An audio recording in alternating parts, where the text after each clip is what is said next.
Hola, este vídeo Cortox es en realidad pues una reflexión, ¿no? En voz alta, un poco sobre un aspecto que me resulta muy curioso.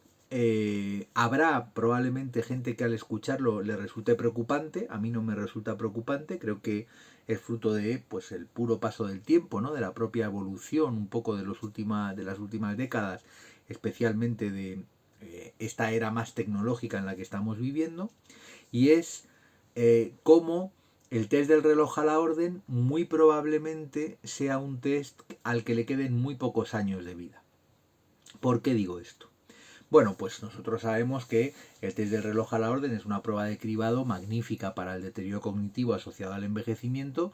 En adultos históricamente se ha utilizado como prueba un poco básica del estado mental general, ¿no? Pues en realidad no sabemos nunca muy bien qué es lo que hacemos cuando le pedimos el reloj, porque es una prueba de habilidad visoespacial, pues una prueba también de memoria semántica, porque yo tengo que conocer cómo son los relojes. Tiene ese componente visoconstructivo de tipo práctico, tiene un componente de planificación, es una tarea en ese sentido, entre comillas, ecológica, pero a costa de no saber muy bien cuáles son los procesos que están implicados y por tanto tengo que analizar en el propio error del paciente, ¿no? En los propios fallos que pueda cometer, por qué puede haber sucedido ese error para bueno, pues hacer interpretaciones cualitativas. En realidad el test no me pide que yo haga eso, sino sencillamente que lo puntúe y las relojes que tengan puntuaciones por debajo de un punto de corte X, sea cual sea, según el sistema de puntuación que esté utilizando, las puntuaciones por debajo de un punto de corte son sospechosas de deterioro cognitivo y por tanto merecen la evaluación neuropsicológica completa.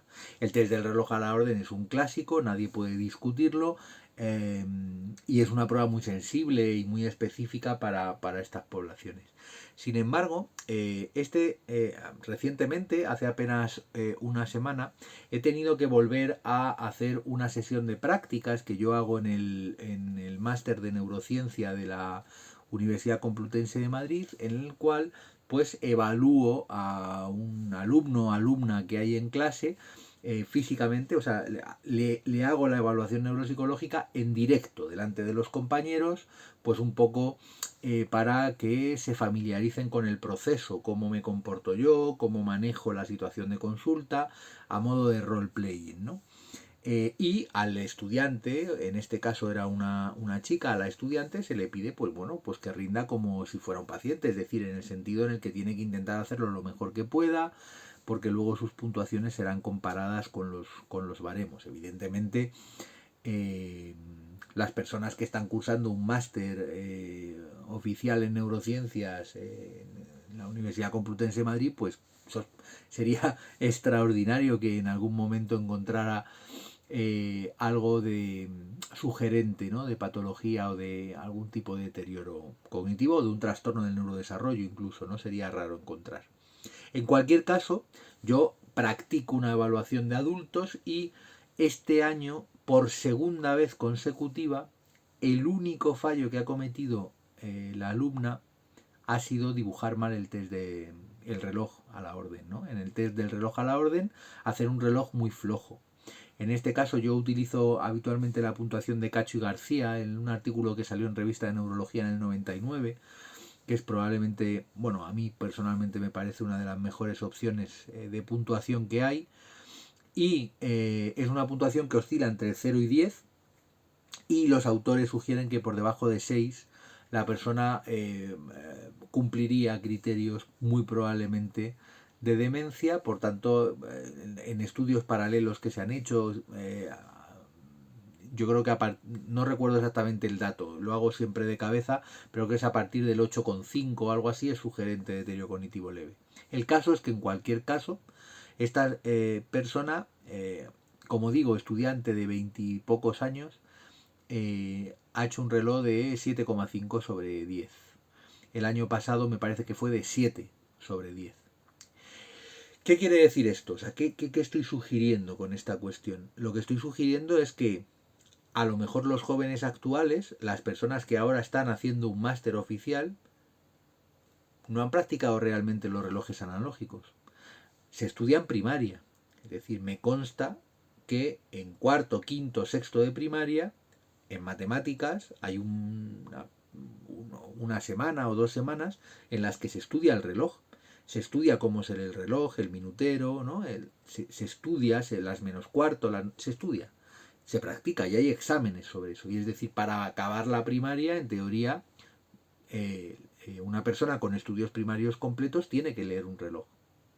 Sin embargo, estos estudiantes de máster en 2 años consecutivos han hecho relojes que, si fueran personas de 60 o 70 años con quejas cognitivas, ¿no? con quejas subjetivas de memoria, y una persona con quejas subjetivas de memoria me hace ese reloj y me obliga a hacer la exploración neuropsicológica completa, porque es un reloj sospechoso, es un reloj aparentemente patológico.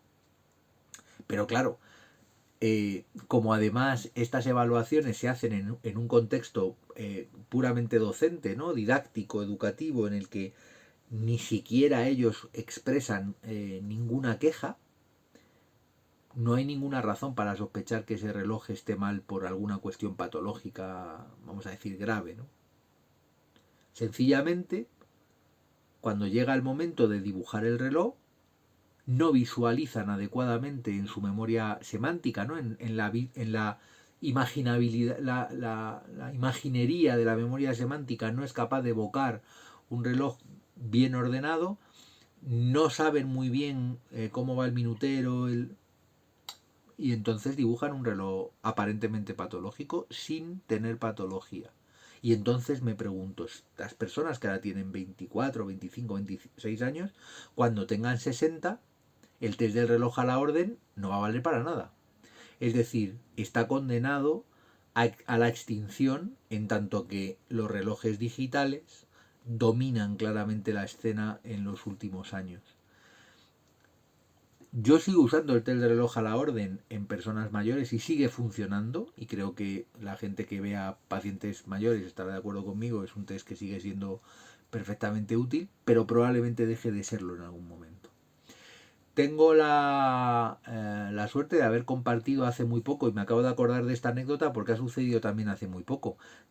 Tengo la suerte de haber compartido algún momento con Anthony Blake, mentalista conocido que sale por la tele, porque bueno, algunas personas creo que ya conocen un poco mi afición a la magia, y asisto regularmente a reuniones con magos en las que, bueno, pues compartimos un poco nuestras experiencias, y me comentaba en un pequeño grupo que estábamos allí charlando cómo hacía recientemente poco, creo recordar que dijo que había sido en un pueblo de Zaragoza, haciendo a una chica joven un juego de una predicción horaria y no sé qué. Pues llega el momento de la revelación del efecto de mentalismo, en el que él de alguna manera había predicho en qué momento exacto del reloj iba a suceder un hecho, y entonces le enseña a esta chica joven igualmente el reloj, y le pide, por favor, di en voz alta para que toda la audiencia sepa qué hora marca el reloj, y la chica no sabía leer ese reloj. Es decir, esto parece una constante. Es decir, yo ahora mismo, por ejemplo, a un chaval de primaria, un chaval en sexto de primaria, o primero, segundo de secundaria, le, le pido que me diga la hora del reloj y probablemente me la diga, porque lo acaba de estudiar, no es muy reciente, pero probablemente cuando esa persona que lo ha estudiado en sexto de primaria llegue a segundo o a máster o a segundo año de doctorado, como esta chica estaba, pues probablemente haya olvidado cómo se lee el reloj. Y entonces, cuando tenga 60 o 70 y lo use para cribar el deterioro cognitivo, esa prueba no tendrá ninguna validez. Esta es mi reflexión. Está basada en 3 datos. 2 personas jóvenes, recientes, a las que he aplicado el test de reloj a la orden, vamos a decir sin necesitarlo, solamente por el hecho de practicarlo, ver cómo se corrige, cómo se interpreta, ¿no? Este tipo de cosas. de tipo educativo, ¿no? Didáctico, y sorprendentemente han hecho 2 relojes claramente patológicos, y un tercer dato que me parece también revelador, y es cómo un efecto de mentalismo de un reloj que se para en una hora exacta eh, eh, se ofrece a una persona joven para que diga qué hora es, y esa persona no sabe leerlo, ¿no? Eso yo creo que es muy significativo, porque eh, eh, prácticamente pone fecha de, ¿no? Fecha de fin a un test maravilloso que nos ha acompañado en las últimas décadas, y que bueno, es supongo que fruto de la evolución tecnológica. No hay que darle muchas más vueltas, pero creo que está visto para sentencia. Así que ahí dejo la reflexión, y nos vemos en otro vídeo. Un saludo.